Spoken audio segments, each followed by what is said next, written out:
Buenas tardes a nuestros seguidores de Primer Orden Nicaragua. El día de hoy estamos conversando con don José Adán Aguerri, economista, expresidente del Consejo Superior de la Empresa Privada y presidente del Comité Consultivo de la Integración Económica CCIE.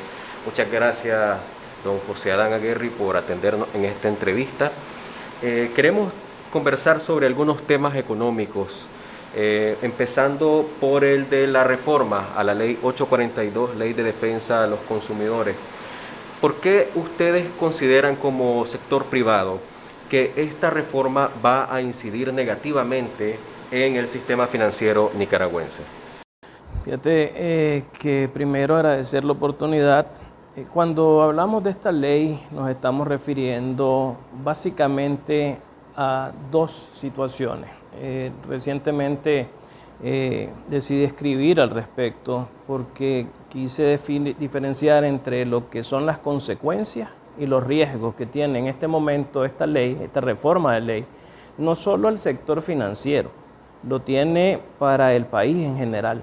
En primer lugar, cuando hablamos de las consecuencias nos estamos refiriendo a lo que ya le está haciendo como una afectación negativa al Estado de Derecho y a la seguridad jurídica. Esta reforma vino a darle al Estado la categoría de juez y jurado, vino a darle una situación que no tiene el Estado en el resto del mundo y que te pone en desventaja de alguna forma ante lo que significa para las empresas y los ciudadanos tener disputas contra el mismo Estado. Desde ese punto de vista estamos viendo cómo la ley ya trastocó los esfuerzos que se habían hecho para darle seguridad jurídica a las empresas, por ejemplo, a través de los mecanismos de resolución alterna de conflictos, como son la mediación y el arbitraje, que están en las mismas leyes que ha aprobado este Estado. Y por el otro lado, cómo han venido a intervenir en instituciones que, entre comillas, habían tenido relativamente cierta independencia, como lo es el propio Banco Central, que ahora lo ponen a tener que regular sobre las quejas sobre el tema de las remesas. Pero por el otro lado, también están los riesgos, que son muy importantes, porque lo que está haciendo el Estado aquí, tratando de alguna forma de reducir el impacto que hay sobre una realidad que fue las sanciones que han aplicado sobre una conducta que tuvo el Estado en relación a la violación de derechos humanos a raíz de la crisis de abril. Entonces, lo que ellos hicieron es tratar de reducir este impacto, quitando la potestad que tienen los bancos en el sistema para poder ellos evaluar en base a riesgo, obviamente, y tomar la decisión de a quién sí le pueden abrir una cuenta, a quién no le pueden abrir una cuenta y a quién en base a riesgo le tienen que cerrar una cuenta. Y ha sido una característica del sistema financiero internacional que cuando se dan sanciones se cierran estas cuentas de estas personas. Entonces eso nos pone en dos riesgos.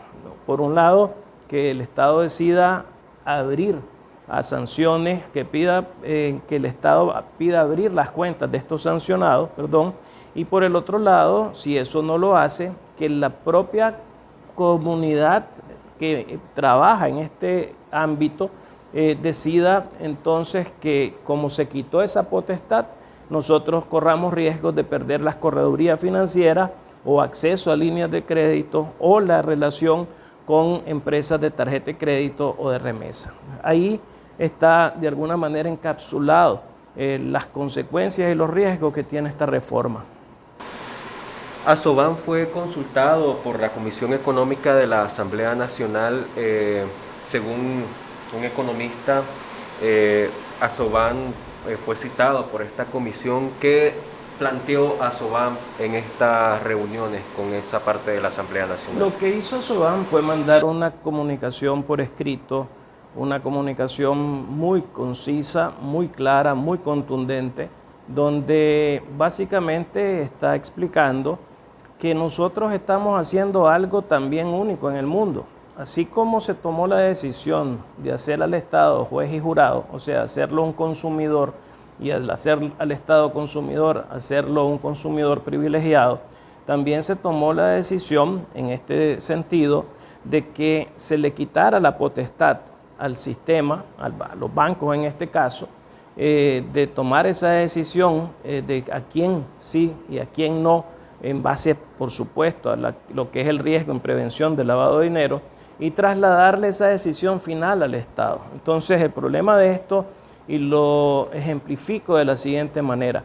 En el mes de agosto del año pasado, la administración Trump tomó la decisión de sancionar a la figura más importante del gabinete de gobierno en Hong Kong. Ahí se llama jefe ejecutivo, no se llama presidente o primer ministro. A esta persona y a todo su gabinete le aplicaron sanciones. Como respuesta a esa sanción, la administración bancaria de Hong Kong salió con una posición pública diciendo que los bancos no estaban obligados a tomar la decisión de cerrar las cuentas de estas personas o a no abrirle cuentas a estas personas. ¿Y qué es lo que sucedió? A pesar de que la autoridad bancaria de Hong Kong dijo esto, los bancos cerraron las cuentas de estas personas y inclusive los propios bancos chinos estatales respetaron esa decisión y no les abrieron cuentas a estas personas porque prefirieron evitarse el riesgo de ser de alguna manera enjuiciados, de ser sancionados o perder el acceso a esas líneas de crédito internacionales. Eso lo que te demuestra de alguna forma es que a pesar de que utilizaron su ley, no llegaron al nivel que se llegó en Nicaragua, en el cual los bancos no les quitaron la potestad en Hong Kong de asumir esa decisión final. Por lo tanto, los bancos no mantuvieron esas cuentas abiertas. Aquí el problema es que los bancos sí les quitaron esa potestad. Y esa es la gran diferencia y ese es el área gris que se ha creado. Y sobre eso tendremos que esperar cuáles son los resultados que van a hacer los bancos corresponsales, los que dan las corresponsalías a los bancos nicaragüenses y los propios organismos internacionales que están detrás de esta lucha contra el lavado de dinero. Y precisamente tengo entendido, no sé si estoy en un error, que la red de bancos de Nicaragua es una de las más amplias, ya que cuenta con sucursales en varios países de América. Esto podría llevarnos a un escenario en que los bancos cesen operaciones acá, pero que continúen en otros países de la región. Es que el problema de esto es que para poder tener esta red operando, vos necesitas estar vinculado a los bancos más importantes, que en este caso los que tienen la mayor relación en el mundo, que son los bancos americanos o norteamericanos, que son los que tienen esta corresponsalía, que es la que te permite, por un lado, que el banco en Nicaragua pueda hacer que una empresa nicaragüense le venda café a una empresa en un país europeo o en el mismo Estados Unidos, y para poder realizar esa transacción necesita de hacer una operación vía el sistema financiero internacional, y ahí es donde entran estas cuentas que son fundamentales. Un banco en Nicaragua, cualquier banco en Nicaragua, para poder hacer esa transacción lo hace a través de una cuenta en un banco en Estados Unidos. No es que el banco nicaragüense tiene una cuenta directamente o tiene un banco, una sucursal bancaria en Estados Unidos. Entonces ahí es donde las características de este tipo de situación hay que entenderlas, porque nosotros, contrario a lo que se quiere mal enfocar, una soberanía malentendida, que creemos que nosotros somos un país que tiene una capacidad de tomar decisiones, de alguna manera tenemos que entender que por nuestro tamaño somos al revés. Nosotros somos los que tenemos que, somos tomadores de decisiones desde el punto de vista de que los que las aplican son los grandes en el sistema y no los chiquitos en el sistema. Entonces, esto es una situación que de alguna forma hay que entender cuál es el papel, cuál es el tamaño, cuál es la realidad de una economía como la nuestra, que necesita de recursos internacionales, que necesita de inversión extranjera, que necesita de seguridad jurídica, que necesita de confianza en este tipo de sistema, que necesita de que no se suspendan este tipo de interacciones. Algunos usuarios, familias nicaragüenses que recibían remesas, ya registraban, luego de la aprobación de la ley de agentes extranjeros, ciertos cambios a la hora de retirar sus remesas. Y ahora con la aprobación de esta reforma a la ley de los consumidores, esto vendría a incidir, y si es así, ¿qué pueden hacer las familias nicaragüenses? Bueno, creo que es importante, porque hay mucho en juego, esperar que efectivamente aquí no prevalezca la politiquería populista, que aquí no prevalezca esa malentendida soberanía, porque lo que vos no podés poner en riesgo, por ejemplo, es a esas 635.000 familias que de alguna manera tienen relación directa con las remesas que nos vienen del mundo entero, donde están los nicaragüenses. Obviamente el principal origen de esta remesa es el propio Estados Unidos. Después ya estamos de otros países como son en este caso Costa Rica, España, otros países de Centroamérica, el mismo Panamá. Entonces, desde ese punto de vista, nosotros estamos teniendo en esto que hacer un esfuerzo en el sentido de que cuando las autoridades te dicen que sí se puede hacer o mantener este tipo de sistema operando, a pesar de que no lo puedas hacer a través del sistema bancario americano, efectivamente es una realidad que en el caso de Cuba, por ejemplo, utilizan a los bancos españoles. El punto es que en Nicaragua, por la situación sociopolítica, esa relación en este momento tampoco es muy factible que se pueda sustituir a los bancos americanos con bancos españoles que vengan a hacer presencia o que vengan a sustituir de alguna manera este tipo de opciones que tenemos hoy para llegar a estas 635.000 familias. Es muy difícil desde ese punto de vista ver cómo se va a manejar esa interacción con los 5.000 millones de dólares que se exportan de Nicaragua hacia especialmente de nuevo Estados Unidos. Europa no es nuestro principal destino de exportación, es Estados Unidos. Entonces, este tipo de manejo, por eso hablo de que hay que tener cuidado con lo que es la politiquería populista, porque al final del día estamos poniendo en riesgo a todos los consumidores y usuarios del país, incluyendo a los propios consumidores y usuarios del partido de gobierno que está tomando esta decisión. Entonces, esta es una realidad que de alguna manera nos puede afectar a todo el país. En el ámbito del turismo viene la Semana Santa y aún no hay restablecimiento de todas las aerolíneas. ¿Qué debería de cambiarse para que esto se solucione? Ni lo va a haber mientras no suceda una serie de acciones que son necesarias, apartando el tema de la respuesta a la crisis sociopolítica, que sigue siendo una situación pendiente en el país, pero concretamente en el caso de Nicaragua se tienen que equiparar los protocolos de bioseguridad que el país demanda en este momento con los protocolos de bioseguridad a nivel internacional. ¿Qué significa esto? Que en Nicaragua te exigen que una tripulación aérea tenga que venir con un examen de COVID negativo hecho en las 72 horas previas. En Nicaragua te exigen, por ejemplo, que las líneas aéreas te tengan que mandar de previo los listados de los pasajeros con los exámenes ya de pruebas negativas hechos con anticipación.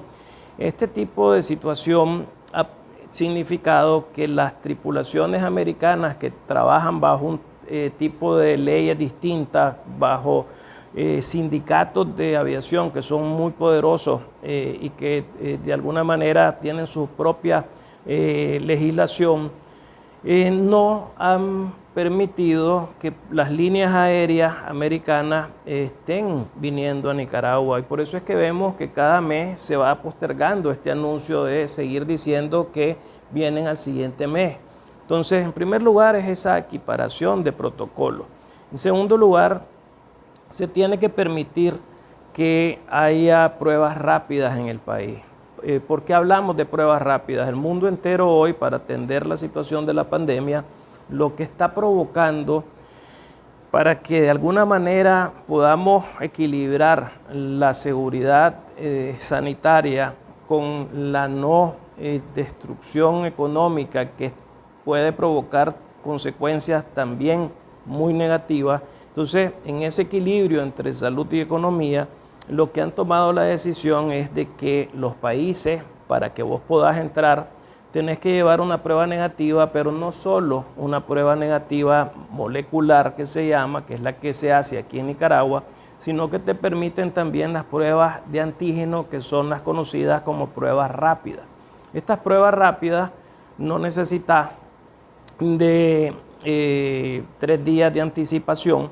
Estas pruebas rápidas, inclusive en los aeropuertos del mundo, ya se están haciendo en la propia entrada del aeropuerto, y eso te permite que, por un lado, no solo tengas una situación de mayor capacidad instalada, que para la prueba molecular no la tenemos en el país. Si aquí nosotros nos vamos a los números anteriores a la pandemia, de alrededor de 1,000 personas diarias que entraban por vía aérea todos los días del mundo, en el MINSA la capacidad instalada que hay se estaría teniendo mucho problema para poder atender a estas 1,000 personas diarias. Entonces, por un lado está el tema de capacidad instalada, por el otro lado está el tema que es muy importante para la población, el tema de sincronía con lo que está sucediendo de nuevo en el mundo, porque así como tenés que equiparar los protocolos, tenés que equiparar las pruebas que se hacen. Pero además estas pruebas te dan una ventaja, que son 7 veces más baratas que las pruebas moleculares. Y no tenés que ir a un solo lugar a hacer una sola fila. Podés hacer estas pruebas en cualquier clínica del Estado, y ojalá que se abra al sector, en este caso privado. Esos 2 elementos son muy relevantes, pero hay un tercer elemento que nosotros creemos que es importantísimo, que es que en Nicaragua entra más gente por tierra que por aire. Entonces vos tenés que darle la oportunidad a la gente de que en el aeropuerto, en los puertos, en los puestos fronterizos, existan estas capacidades instaladas para poder realizar estas pruebas rápidas en estos lugares, y eso permita que podamos empezar a retomar la normalidad del ingreso de personas a Nicaragua. Y en cuarto lugar, entrar ya al tema de una obtención y de alguna forma un mecanismo que asegure que las personas tengamos acceso ya a la vacuna. Y en ese sentido es importante entender que ya hay muchísimas personas en el mundo que se están haciendo estas vacunas, y que aquí las políticas de inmigración ya deben de ampliarse para que los que ya tienen vacunas no necesitan venir con las pruebas negativas, y eso ya se debería estar ajustando en este sentido. Ahora, don José, una última pregunta. El sector turismo lleva 3 años consecutivos, o va a cumplir en abril 3 años consecutivos de caída económica. ¿Hay algún dato del impacto de las recientes campañas que está promoviendo el INTUR para supuestamente intentar impulsar este mercado? El problema en que estamos hoy es que se está recurriendo como alternativa de solución o de sobrevivir, en este caso para el sector, al turismo interno, al turismo nacional. Pero el problema es que el nicaragüense tiene 3 años de estar viviendo en caída económica. El nicaragüense tiene 3 años de estar viviendo una crisis sociopolítica. El nicaragüense, a esa crisis sociopolítica se le ha sumado el tema de la pandemia. Pues nos ha llovido sobre mojado en este sentido, y todavía los dos huracanes que vinieron a poner más presión sobre diferentes áreas específicas geográficas del país. Entonces, pretender que con el turismo nacional vamos a sustituir lo que representaba el turismo extranjero, realmente es politiquería. Realmente es básicamente querer crear una narrativa que te quiere vender una realidad que está muy lejos de lo que necesita el país. Nosotros en ese sentido necesitamos que se tomen todas estas medidas que he mencionado para que esto poco a poco abra de nuevo los cielos, abra también las fronteras y que podamos recuperar de alguna manera parte de ese flujo que teníamos posterior a la crisis sociopolítica. Mientras no se resuelva la crisis sociopolítica, no vamos a volver a los números de los años anteriores al 2018, pero los números que estamos viendo hoy ni siquiera son comparables con los números posterior a la crisis del 2018. Muchas gracias, don José Adán Aguerri, economista, expresidente del Consejo Superior de la Empresa Privada y presidente del Comité Consultivo de la Integración Económica CCIE. Y a nuestros seguidores les recordamos suscribirse a nuestros canales, a nuestra plataforma de Spotify, donde también pueden escuchar esta entrevista.